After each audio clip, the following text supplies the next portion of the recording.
All right, this is the Something Ventured podcast. This is the 11th episode. My guest today is the great Mike Stutz. How are you doing? I'm doing fantastic. I like being called great. I call everyone great. Oh, bummer. I got to listen to the podcast. Every time I remember. Mike is actually the one who wrote for me that introduction that I've almost memorized, and I've got to get that thing done professionally. That's the thing where I say, but it's weird because I'm talking about myself in the third person. That's nothing new. For our listeners, I've known Ken for quite a while. That is nothing new. It's really good, though. It's where I say, I explore the reality behind the Silicon Valley headlines as I sit down with the seasoned veterans and up-and-comers who are shaping the way we view the world online and beyond. I can never remember all of it. I need to. Was that just like some sort of ennui of shaping the world? Shaping the world. Oh, I'm so tired. Beyond. It's so grandiose. Well, the podcast joke from The Onion was that they actually revised the unemployment numbers from 8% to 70% when they realized that all those people were putting down podcasts as their primary employment. So we're going to talk about. Mike is a director, a writer, an actor, a producer, a showrunner, a filmmaker, a movement guy. That's a thing, right? Sure, absolutely. He is like all that stuff. You were that guy. He's acted on stages across Europe. Do you think you're up for the podcast format? It's a. I would like to add it to my list of slashes. I think that the more slashes you have in your title, probably the less legitimate you are. It's the old model, actress, newscaster. Yeah. That's is that a? Is that? Oh, and also you're the showrunner of the show OMG EMT, which is a real thing. That is true. You would think that that's a fake title, but in fact, there is a real show. We are, of course, dating ourselves by talking about it, but it is on right now on TLC. OMG EMT on TLC. We like to rhyme. I'd also like to point out that a series I ran for Bravo about a year and a half ago was LOL work. So apparently I can only have initials that parents would use with their kids in the title of my shows. That's nice. But it's a real thing. It's a real Hollywood thing with scores of people working on it. It's on my TV. It's not on my. It's not just on my computer. It's actually on the TV. And we're going to talk about content. This is the Hollywood edition, I guess. Hollywood versus Silicon Valley. Are we doing that? We're doing the East Coast. Yeah. And there's no competition. We should all work together. Hey, we're all brothers and sisters. I think here we all on need to perhaps Earth. realistically view how we work together. But yes, it would be nice for us to work together. So I asked Mike if he had an idea for a podcast, and he said, "Well, you could do the shut the fuck up, you fucking content stealing internet whores, and try to produce something podcast."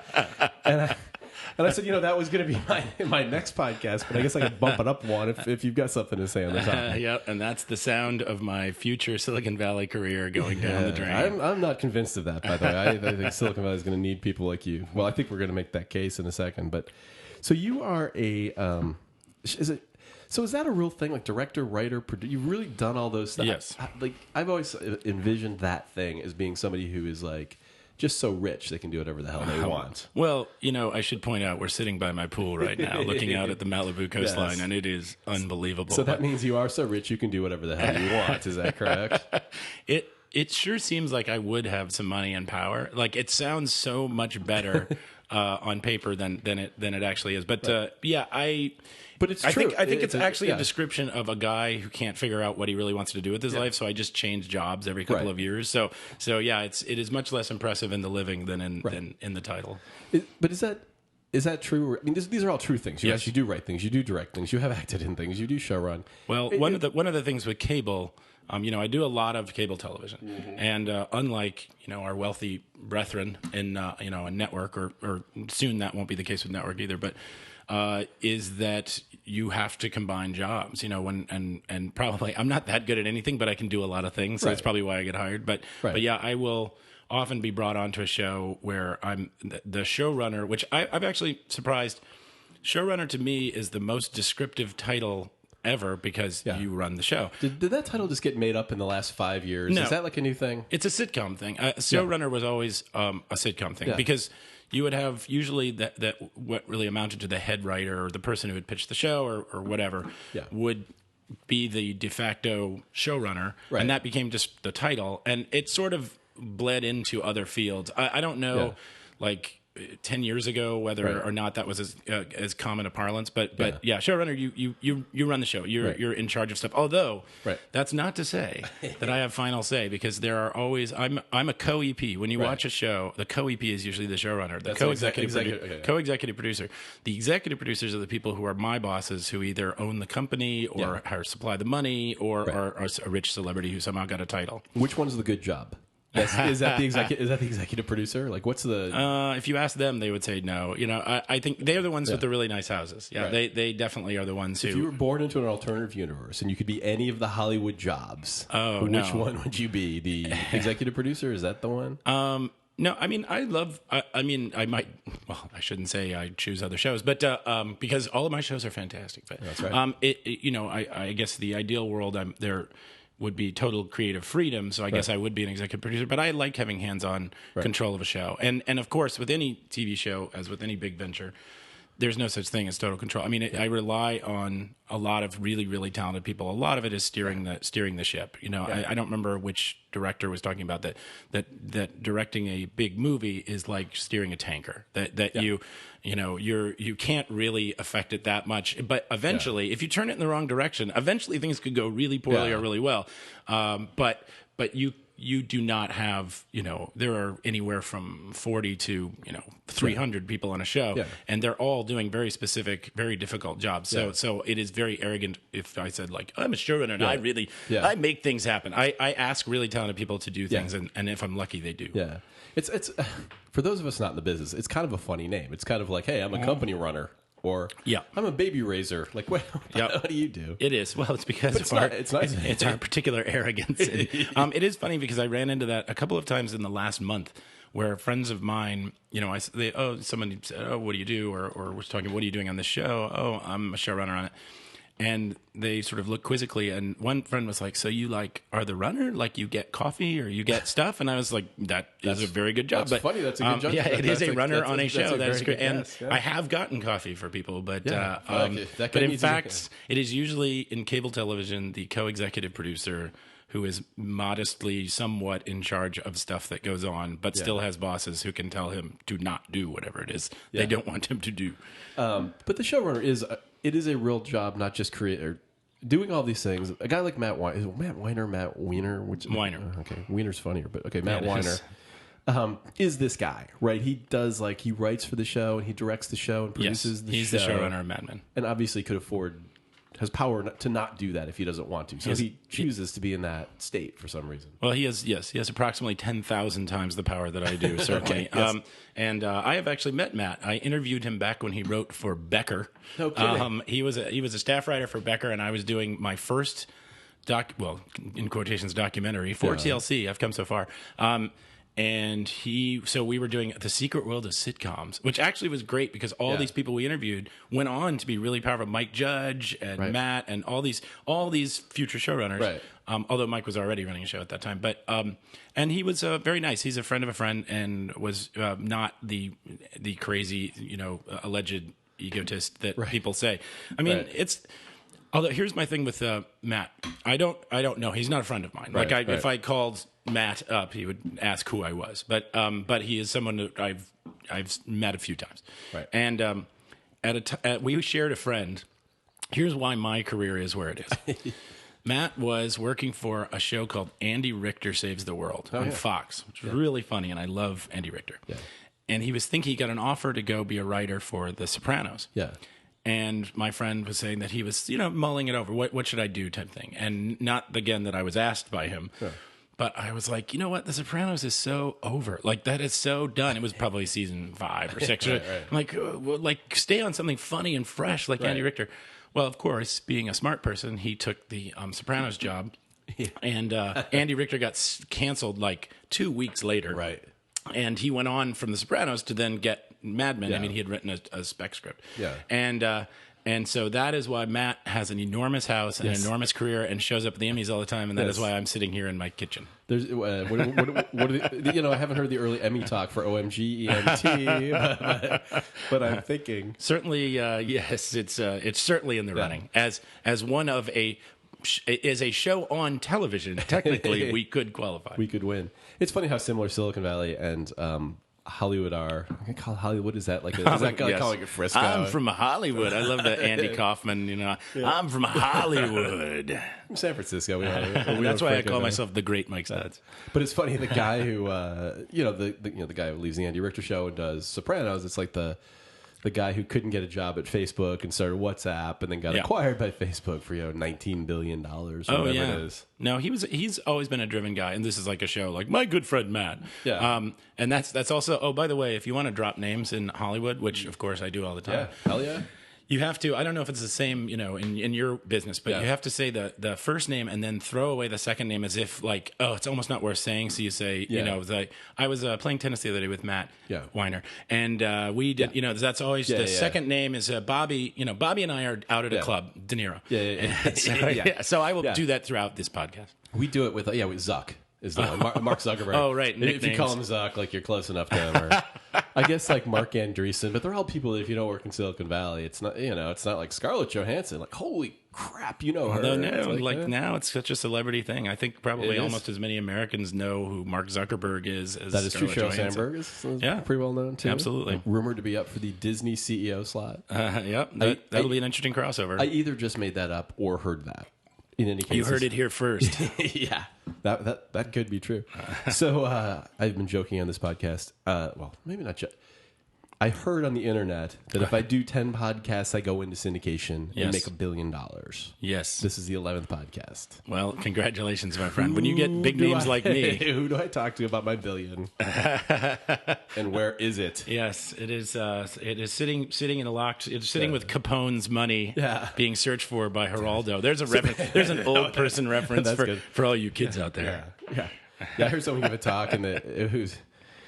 I forget who it was, like a TED Talk or something. He's talking and he says Julia Roberts in some context, and he pauses and goes, "There used to be a movie star. Her name was Julia Roberts." And it goes out with this story. Oh my God, I'm not kidding. I will guest lecture every once in a while at UCLA for a friend of mine, and go into the class and talk about television and talk about very similar things that we're talking about. Yeah, I'm just stealing from that lecture, but and I will reference something like MASH and just blank looks. And okay, MASH was a television show that was on CBS and ran for however many seasons, and it's so weird, and it makes perfect sense. Like, of course, you're 18. You weren't even alive when it was on, but still. Yeah, I guess what I remember is like I would know if you mentioned an old TV show, right?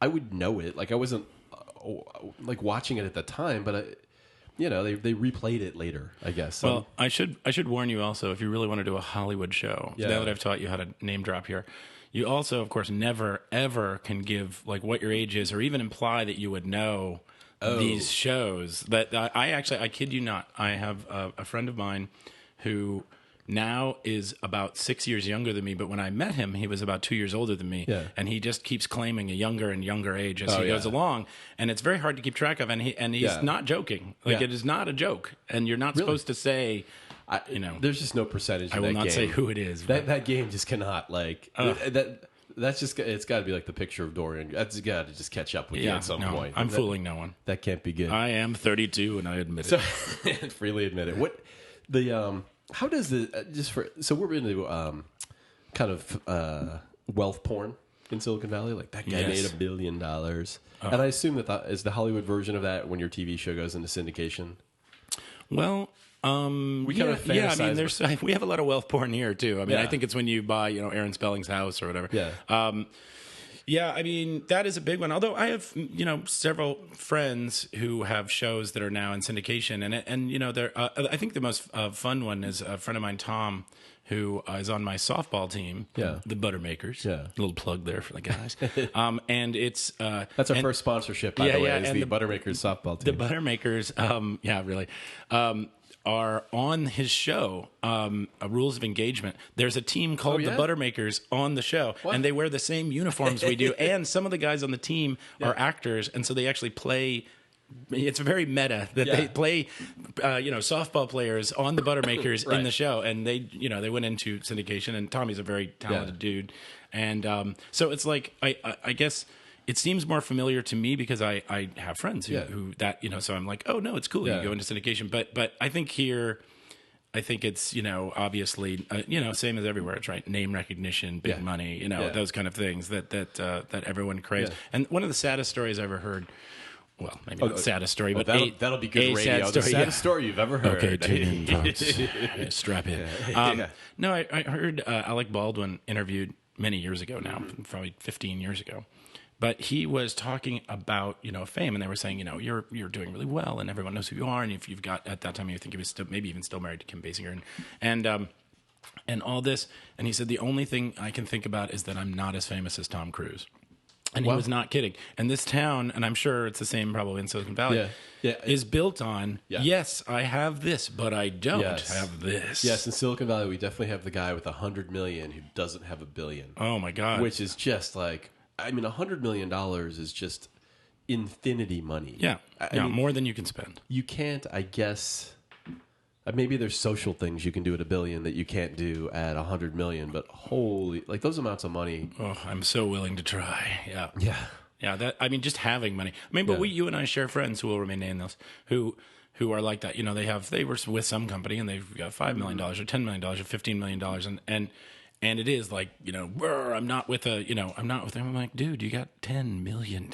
Yeah. Like, want to trade? Yeah. I'll be a failed entrepreneur with $10 million. I will gladly take that. Yeah, it's like we said, the average person in this world makes $1 a day. Right. So if you have $10,000, right. like, wow. You're doing okay. Good for you. That's fantastic.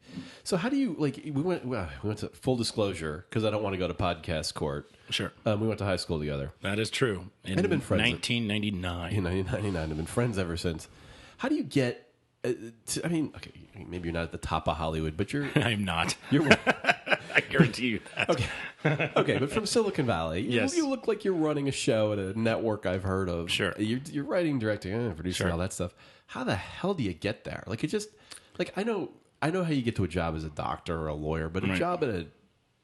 I guess it technically doesn't work this way at a studio, but a job running people who are acting and being on TV seems like a very hard job to get. I'm not sure that it's that impossible. There's a lot of TV out there. And there's a lot of people. There's a whole lot of people a lot higher than I am in this business. But I guess that's right. I can't apply on Craigslist. Yes, that is true. Part of it is like I'm afraid that my legacy, everybody, you're like, oh, I was in Paris in the 20s, or I was at the internet boom in the mid 80s, all those kind of things.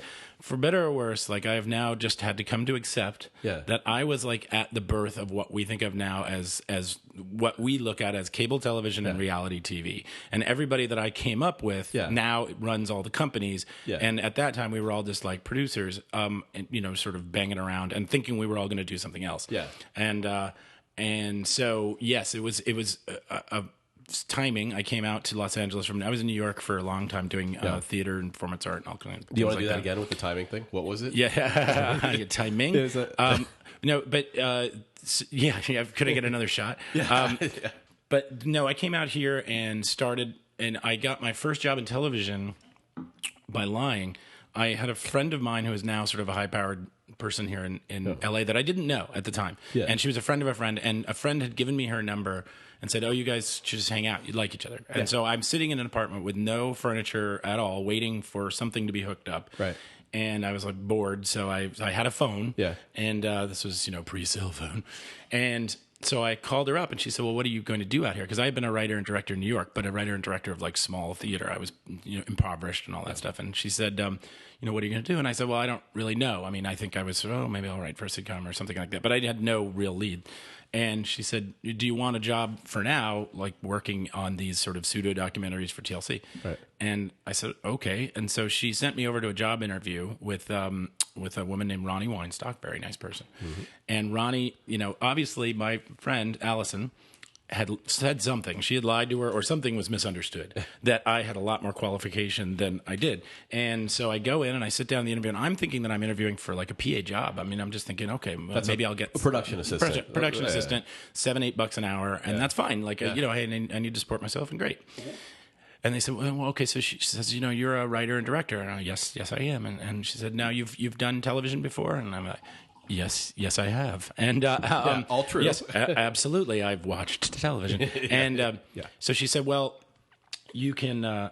We'll start you off as an AP, an associate producer, but after you do one show, we'll move you up to producer, which is now would be actually like a pretty good. It'd be a great entry level job. Yeah. And I said, okay. And she said, you think you can handle that? Sure. Yeah. And so I started the job, and I was assisting a guy who was very, very smart and knew his stuff, but he wanted to be a screenwriter, so he didn't really want to do the work at work. Right. So he would just hand it off to me. So I sort of learned as I went along, and I would just kind of ask questions everywhere. I would just be like, "Now, what is this?" And it would be as simple as it would be almost as bad as like, "That's a light switch." What is the World Wide Web? Now, right. And I went through and learned that way and bumped through and I did Secret World of Sitcoms, and then I did Secret World in New York. Yeah. But I had friends who worked on sitcoms even then, so I just got my friends to do interviews. Secret World in New York, I'd just come from New York, so I just got all my friends to do those interviews, and nobody cared about cable at that time. Nobody watched cable, so it didn't really matter. Like you could put almost anything on. Right. And I learned the trade and eventually was able to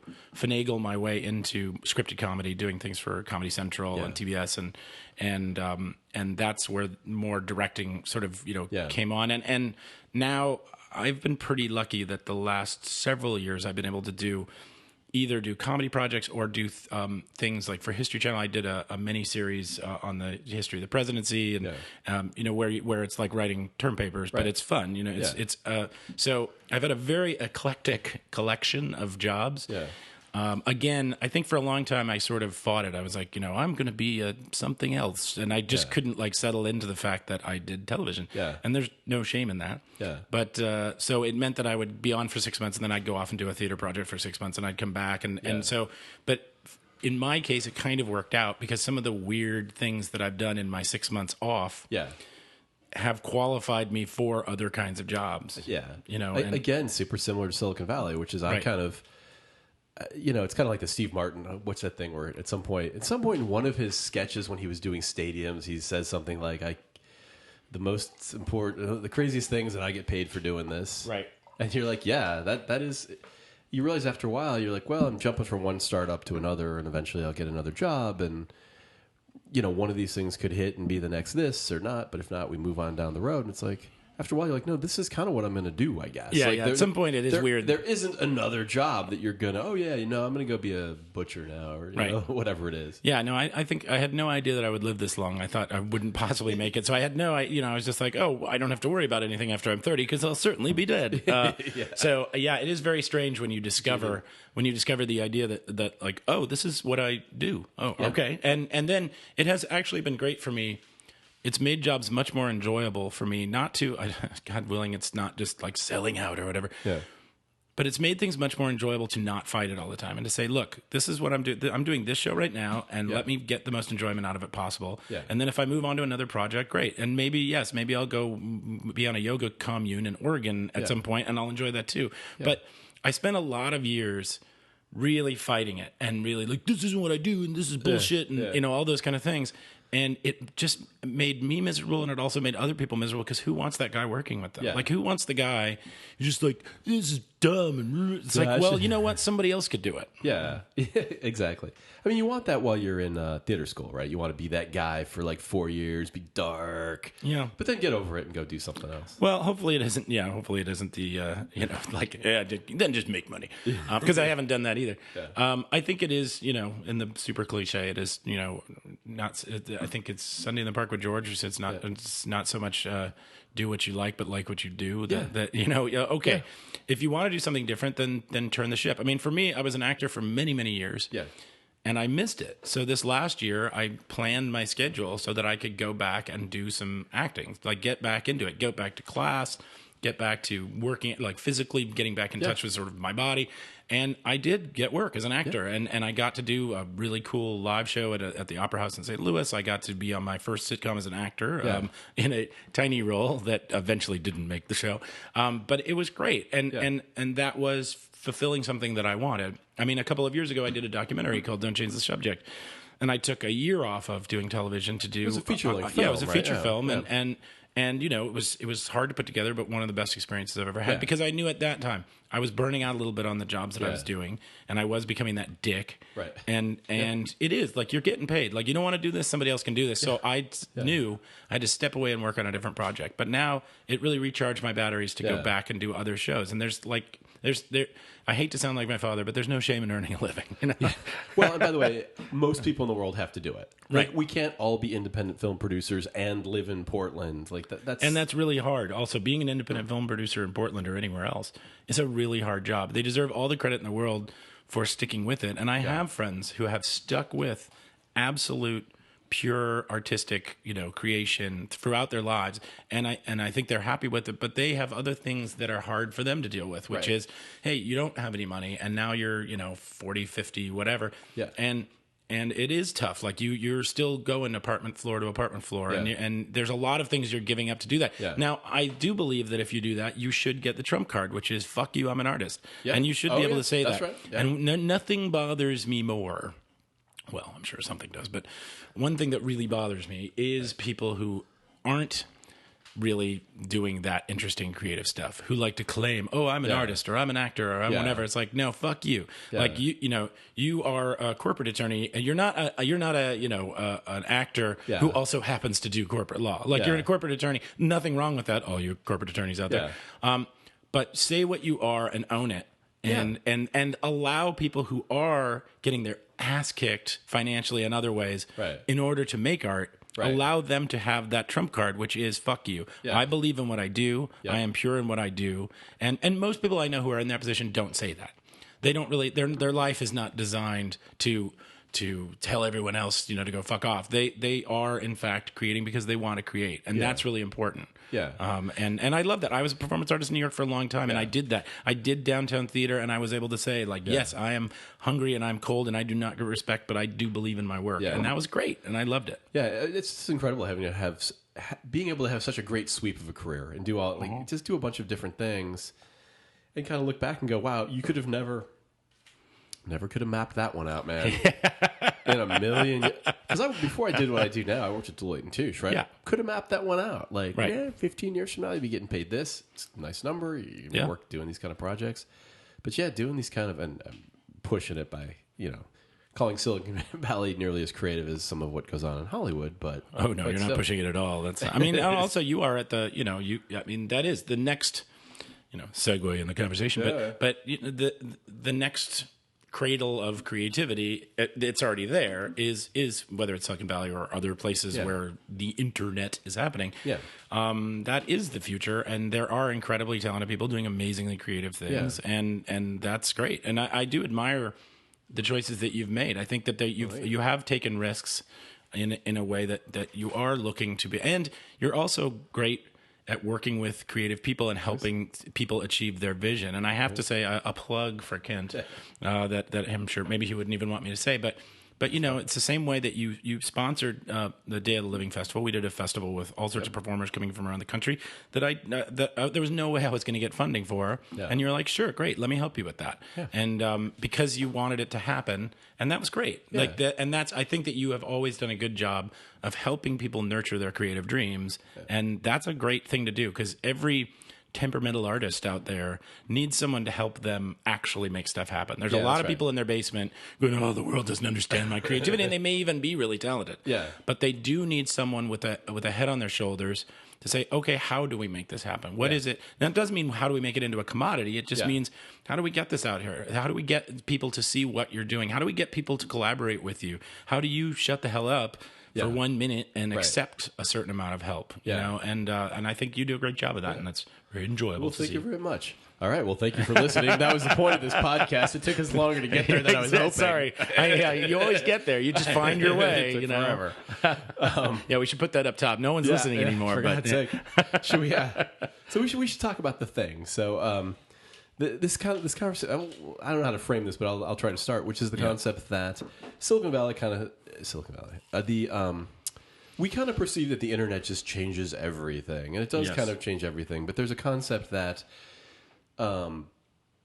content, I hate calling it content, but shows, things that are produced, content, sure, creative content is all completely different because of the internet, largely because the internet is cheaper or freer distribution and collaboration is the very broad concept. So talk a little bit about what initially made you... Yes, the internet is cheaper distribution because they generally take other people's content and distribute it without paying those people for that content. Yes, that's a very good way to... that's a very good way to... So this not always. So I understand this is where the word whore comes from. Is that... Well, and it is... the future definitely is. Now you can replay this in 50 years and like, yeah, sure, you know the future. Yeah. It certainly is a different mode of distribution. It is not big televisions in the living room. I mean, and it's not big movie theaters most likely, although they're experimenting with different ways to make that more viable. The cops are coming, the helicopters outside. But it is certainly it is changing. There is amazing content being created every day by 16-year-olds out there and putting it on YouTube. I kid you not, I'll troll around YouTube every once in a while and watch even like skate videos or anything, and you'll see like really interesting choices being made by these kids as directors. And I think like, oh, my job is in trouble. Like these guys, they're making really cool, brave, fun. Well, and playing choices. the law of large numbers, right? Like 1 million kids make a video, 990 billion. And the skill set is amazing because now they've come up with, they've grown up with editing, really complex editing systems, really good cameras. That back in the day, you had to have a big giant Avid that cost hundreds of thousands of dollars. You had to have a camera that cost $100,000. You had to, or more, depending on the camera. And you had to have all of this infrastructure to make anything. And now you can make it in your garage. You can make it in I sit here at this table and edit videos and pretty good stuff. Though I could talk about the way that Mac is dealing with their editing stuff. But so it is not at all. By the way, that would be the most popular podcast in Silicon Valley. But I don't care, so fuck it. But it is, it is certainly true that there's a lot of great creativity. But the thing that bothers me sometimes with some of the I won't call them suits because they don't wear suits, but folks from good, fine companies like Google and Yahoo and other places. As I've gone to Symposium and other things, where I hear all this talk, this very smug talk, about we specialize in smug, and it's about well, we're not particularly worried about the studios because really we're the new studios, and they will throw out examples. I mean, Yahoo will throw out say Burning Love got 11 million views last week. And you want to break that down where you go, oh, okay. Yeah, so, okay. How long? I'll be that guy. So Burning Love, 11 million. 11 million fans. Imagine like 11 million people is a lot of people. Yes, and I don't know their metrics, so maybe maybe everybody watches an episode all the way through. I doubt it. Well, that's not what a view is. They could pop in for a few seconds, sort of go like, this is boring, and move on to something else. It actually technically means that that their system detected a browser hitting that and being there for 0 to infinite seconds. And as a friend pointed out to me when we were having a similar discussion, one of the most popular, videos out there for a while was The Landlord, Will Ferrell, which had like 60 million views. And this friend of mine works in the business and actually works with advertising online and things. Yeah. He's like, even if you sold advertising for that and you had done it and you were really, really efficient, which they didn't. Yeah. He's like, monetizing that particular video, well, half the views were from around the world. Yeah. So we got 0 for that. But even the American views,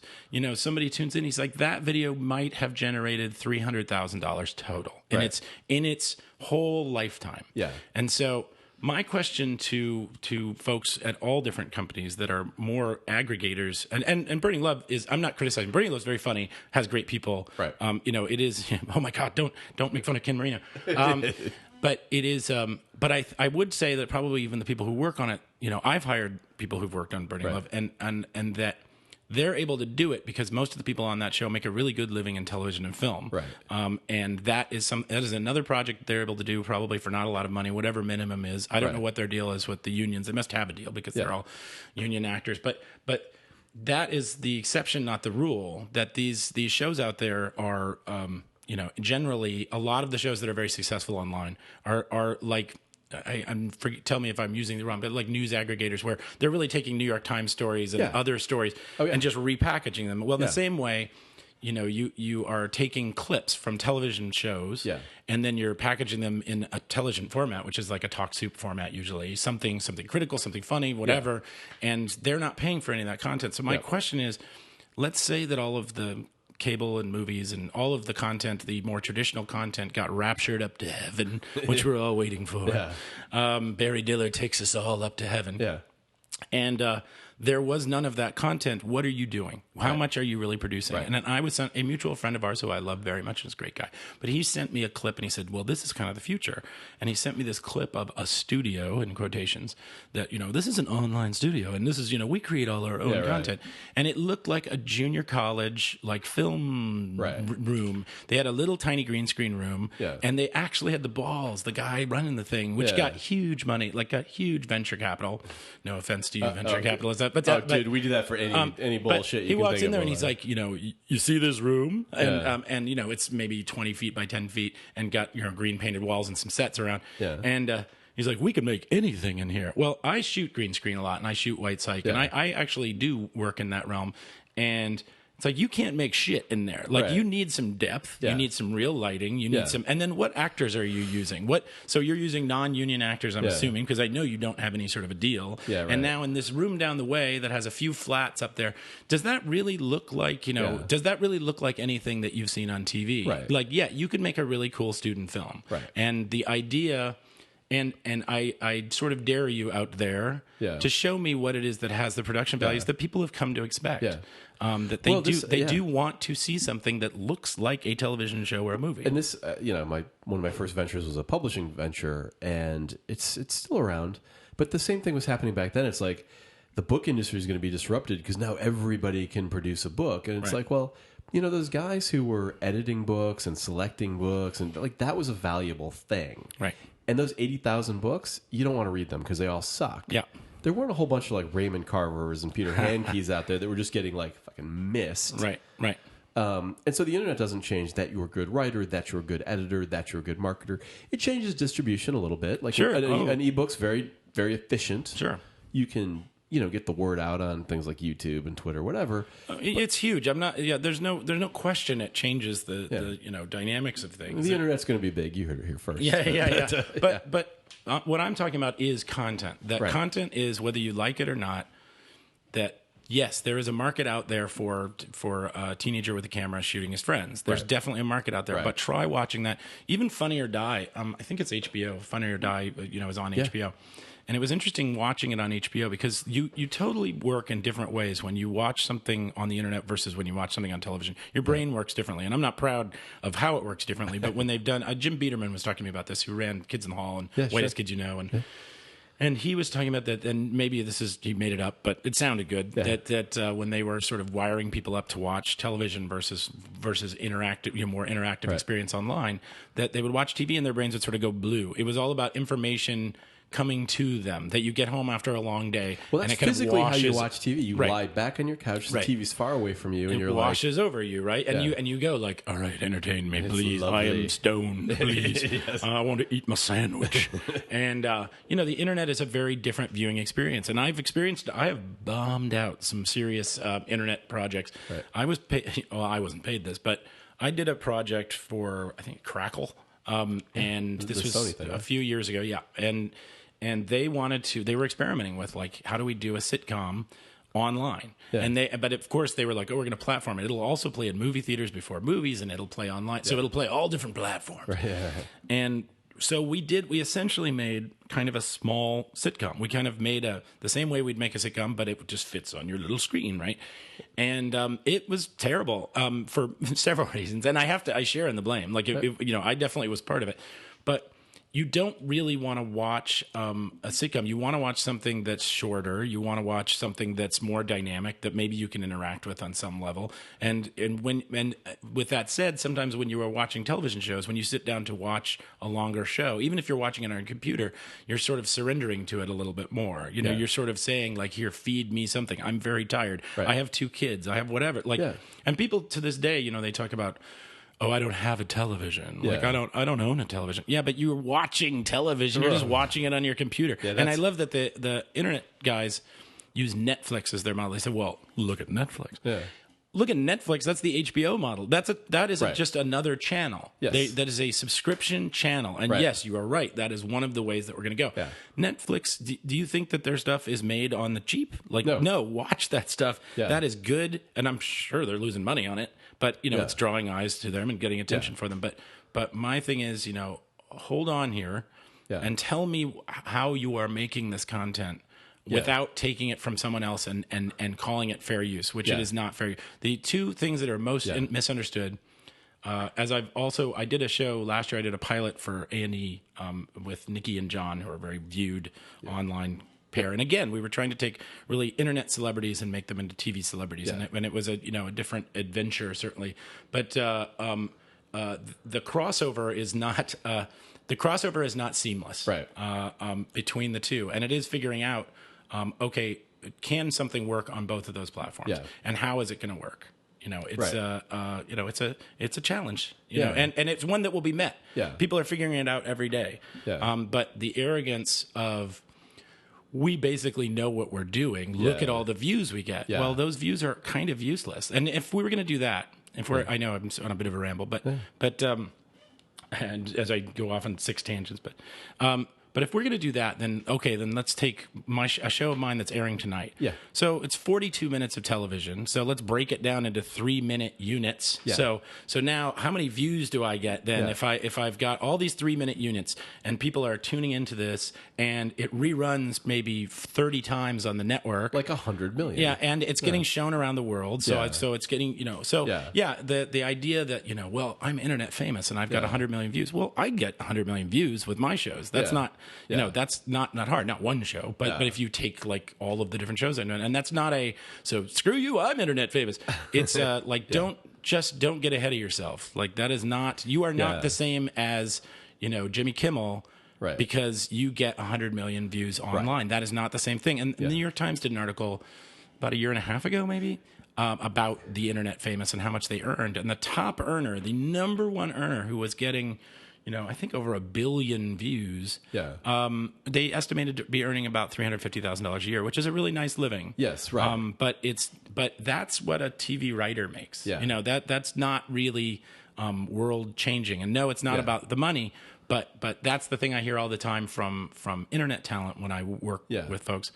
Is, I'm making 6 figures. Well, it's like, well, everyone who's working here is making 6 figures. But you don't say 6 figures unless you're making like $110,000 a year. Right? You're not making $999,000. If you're making $920, you're like, I know I'm sounding like a jerk. Like it's not about like, well, they don't make money, therefore they're not worthwhile. No, it's great. Yeah. But we had a challenge we had with Nikki and John was, and I think that they would say the same thing, was they had really funny prank videos that they did on each other, and they're crazy, like they were very genuinely funny stuff. Yeah.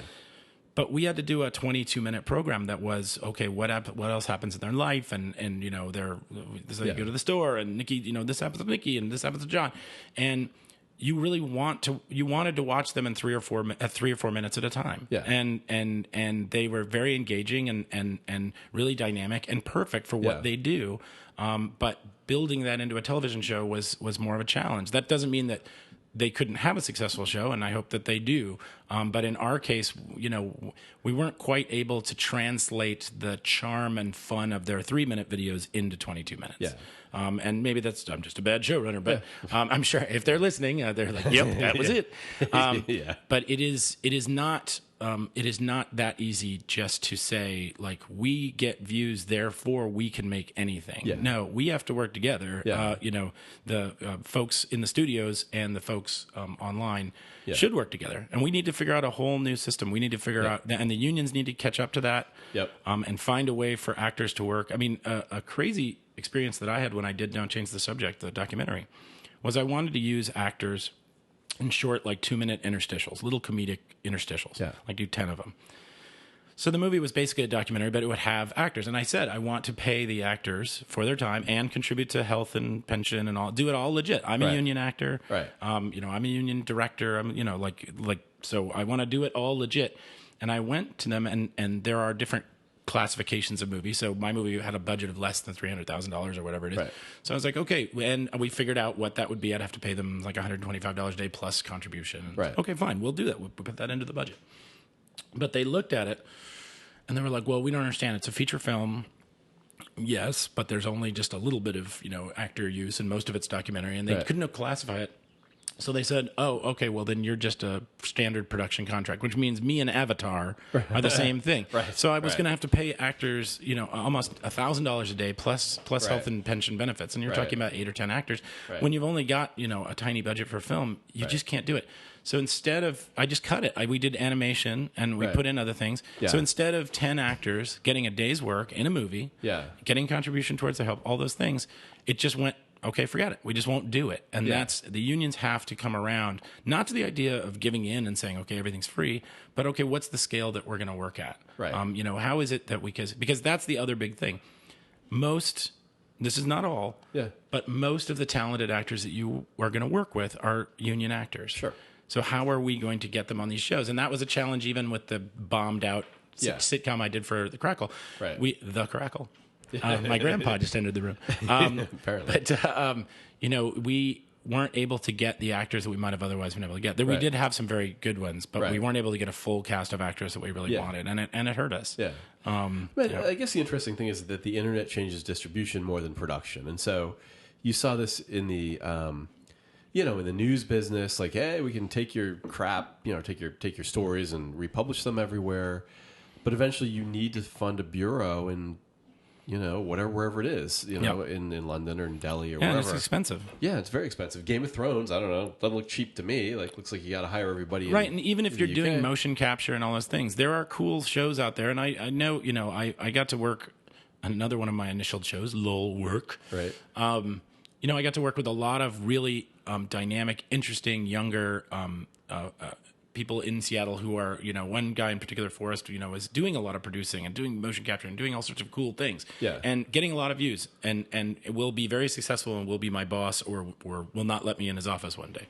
But it's still like, it can only go to a certain amount of scale. Yeah. That the mistaken thing is, now that I can do motion capture, here in my living room, then I can do exactly the same thing that they're doing in Avatar. Yeah. 2 Avatar mentions in one hour. A movie I haven't seen, I'm sorry to say. But it isn't. It's 2 very, very different things, and it is going to require more scale, which we have. We have the system to do it. Yeah. Now, how do we do it is the question. Yeah, I mean... At this point, the viewers or the listener is like, yes, how do we do it? That's why I'm supposed to be listening to this, right? Exactly. How do we do it? This is a thing across Silicon Valley that we kind of... I don't know, whatever. People think they can reinvent everything. Like, they can't just give money to a frickin' charity without, like, hey, we have a new way to measure outcomes and stuff like that. Right. And there's things that people have thought about for a long time that we can't actually reinvent from Silicon Valley. Like, we can't reinvent, like, well, to be a good actor, you have to work for 5 years as a student and 5 years on a stage. Right. They're not putting up all that lighting shit for their health, No. right? Like, they do it for a reason. Like, all that stuff happens for a reason. You can do some things now digitally that you couldn't before. Oh, sure. Yeah, you could make a really good movie a lot cheaper. I'm not saying that it cost the same that it once did. Yeah, but the internet didn't just wipe out, No. wipe out like the things that you need. Promotion is still difficult. Like Scarlett Johansson still costs And even if she takes a huge pay cut, she still costs something. The idea is you can't do it all for free and still have good people willing to do it. Some will, somewhat, but eventually. But they're also going to have to do other things. They're going to have to work a job flipping burgers. Yeah. And I actually did this sort of thought experiment years back, about 12 years back, and I asked friends, and this was actually a little disappointing to me because I think I would have answered differently, I hope. But I asked a lot of friends in the biz, if you could have total creative control over what you were doing, and you worked 40 hours a week, no more, you never worked overtime, you worked 9 to 5, creative control, fun stuff, didn't have hardcore deadlines, all those things, but you would never earn more than $50,000 a year. You'd make, which is a very good living, which is a very solid living. Right. Would you do it? And everybody said no.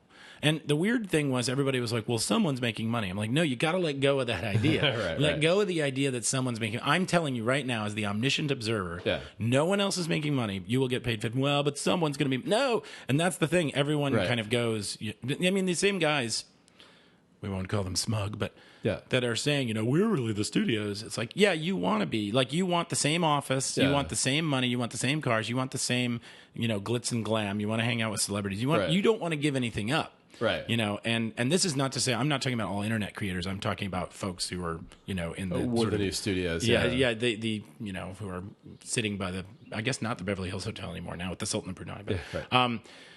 But yeah, they are, those folks want the exact same thing, but that isn't the future. Right. Like the future of creativity is more in line with two things. One thing I worked in, and two things I've worked in. Yeah.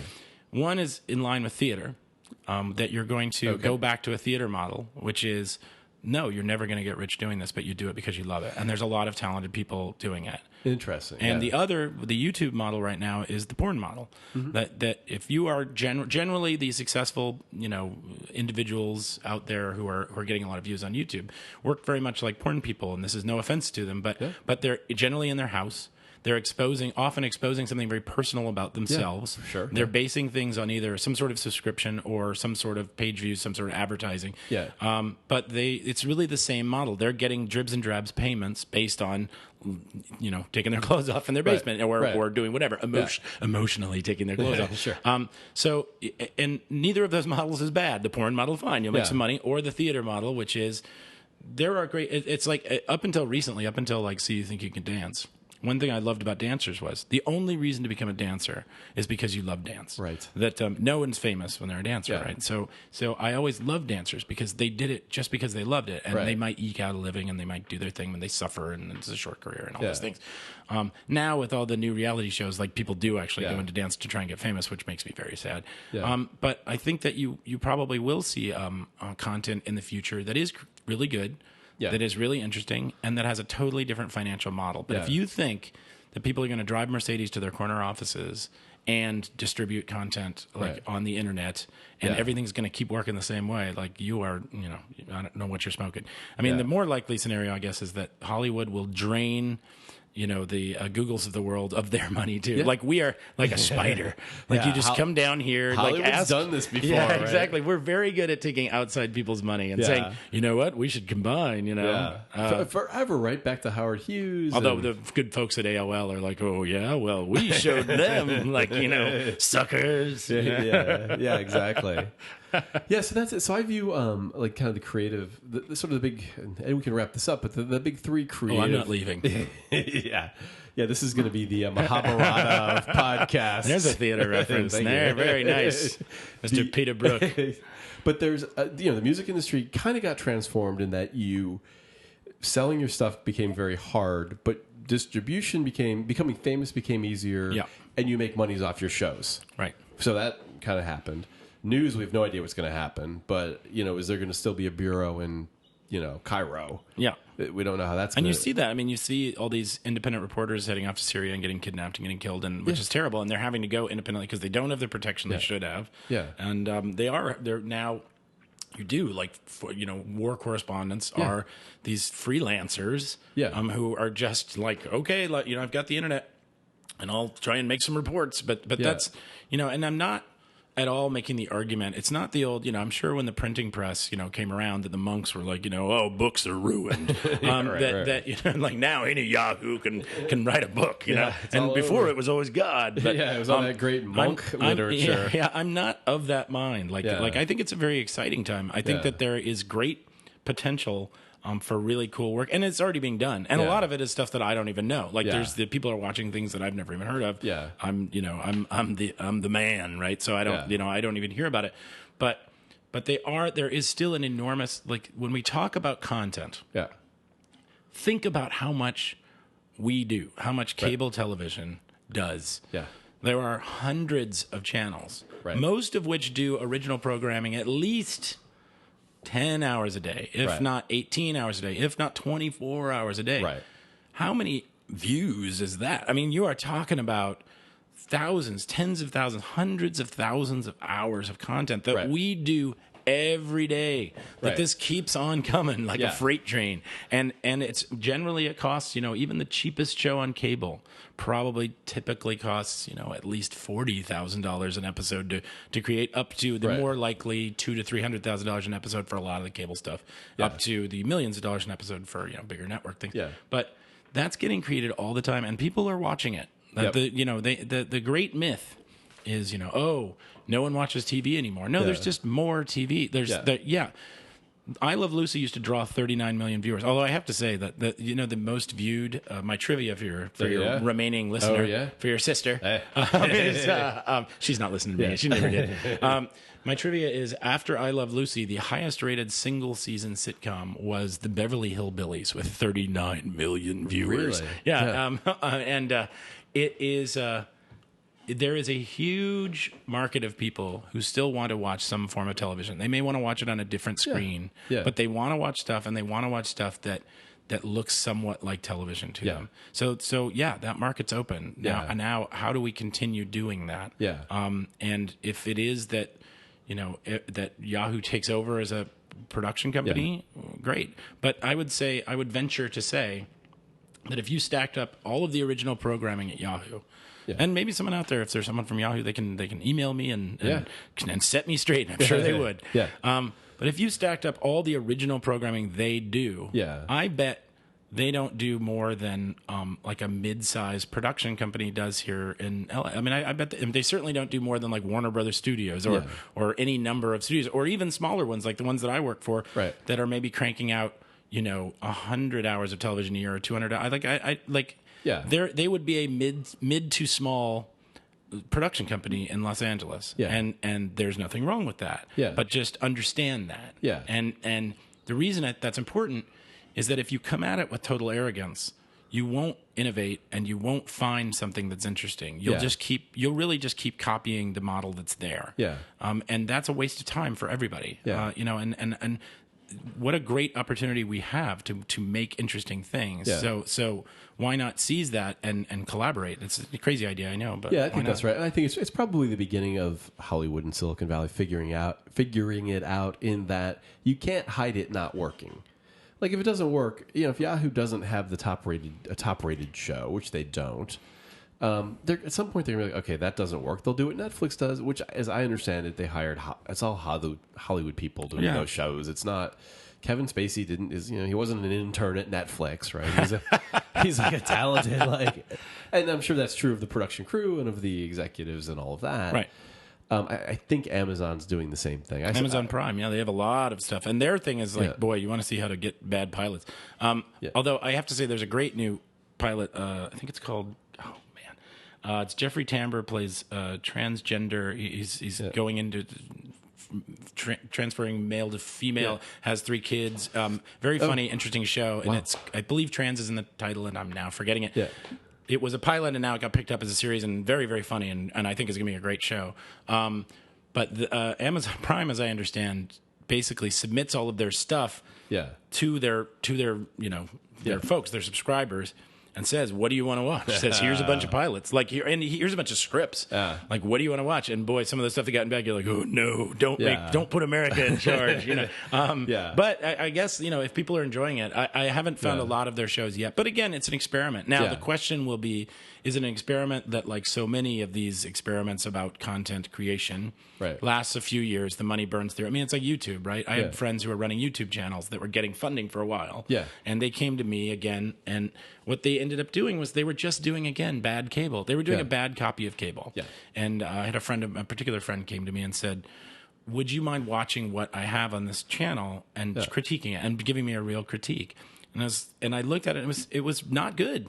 And they were getting ripped off, and they were hiring television companies to do it, to do internet stuff, where they should have been like, let's find an outside mind, let's find something different, and I think let's let the viewer have more of an internet experience. Let them have either, whether it's an interactive experience or a multi-screen experience while you're watching it, or something that is a little bit more daring. Because you don't need 15 million viewers. You don't need 10 million viewers. I've always said that there's like 5 million smart people out there. 5 million people watch The Sopranos. 5 million people watch Veep. 5 million. I'll just name HBO shows now. But 5 million people will also watch, I was going to say Portlandia, maybe the early seasons of Portlandia, but there's 5 million people out there who you really want as your audience, and they want to see interesting, cool things, and so go ahead, make something daring, weird, and you won't draw 5 million people, but you can draw, even if you're drawing in the hundreds of thousands, you're doing well. And I was shocked. It seemed like every one of those YouTube channels, whatever it was, 2 years ago, when they made the big announcement, now we're a production. everyone seemed to be being run by TV people, and being done exactly like little TV. And little TV is not the answer. That's wrong. Yeah. I can tell you from personal experience, having ruined both internet programming and cable programming, that is not the answer. Yeah. Tune in to the second hour when I will reveal the answer. Exactly. But yeah, we should probably wrap it up. I think this is a great I think this is a great conversation we're having and should continue to have. Yeah, I mean, there's nothing more fun than creating something out of thin air. Than getting together. There's nothing I enjoy more than getting together in a room full of creative people and saying, "Hey, what can you do? What do you want to bring to this? And how can we make something?" And somebody will go on IMDb and be like, "Really, seriously?" I'll tell you. Sorry, I know we're wrapping up, but I was interviewing. In an office for HBO show for an HBO like slam poetry thing, very serious, type thing. Yeah. And it was Quincy Jones's company. I probably shouldn't name it, but he wasn't in the room. Yeah. And so I was kind of playing the rap that we see you've had a lot of different experience, a lot of different kinds of shows. What is it that, why are you qualified to do this show? And I said, well, this show really appeals to me. And, it's very exciting, as an artist and all these things. And I was kind of playing up that I really choose projects that interest me, and I won't just take a job to take a job. Like I take something that I really want to dedicate myself. And one of the guys looked at my resume and said, I can tell from the pilot you did with Carrot Top, and which was he did burn me, and I did not get the job. Yeah. I will say, if you take nothing else away from this podcast, Carrot Top, or Scott is his real name, is the nicest person in show business. He is the nicest guy you will ever work with, and is such a good guy, and so fun to work with that I wanted to say that to him, but at that point it was like the wit of the stairs. I'm like, oh, damn it. I am sunk. Yeah. So if we've learned anything, it's Carrot Top's a good guy. It took a while for the payoff. Mike Stutz, Mike Stutz can make shows fail, and Carrot Top's a nice guy. Take that away, and that's all you need. There you go. All right. So how do people can follow you on Twitter, right? Is that the yes? thing? I have the handle that offends some people, which is Suicide Blows, because I do my movie was a suicide prevention movie. We should do a podcast about that, by the way. Yeah, absolutely. I'm in. We'll just keep going all night. All right. It'll be super drunk by the end. But Suicide Blows is my Twitter handle. And the great thing about Twitter to me is that, I typically use it when I'm either really angry or really depressed, so you get some entertaining entertaining tweets on there. Exactly. You and everyone else. All right. So, thank you for being here. This has been the Something Ventured podcast. I'm Kent Lindstrom, Kent Lind on Twitter, and thanks for being here. Absolutely. Had a great time.